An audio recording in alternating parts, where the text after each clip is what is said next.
Hello, it's Marcus McCray with DFW Fence. Out here on a job today, just taking a look and seeing what the crew's doing. We just started this morning. This is a 166 cedar project. We're doing all new posts all the way around. This project here is approximately 182 linear feet. And we got a little gate repair on the other side of the house that we're doing, but also had to take down a little small tree right here in the process. So little tree had to come out. It was over here on the back line. It had to come out.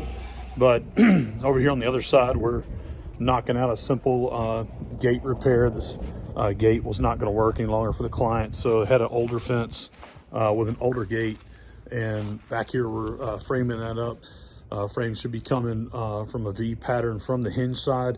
So that makes that gate a lot stronger. Anyways, just a quick little wrap up over here in Grand Prairie. Thanks for taking a look.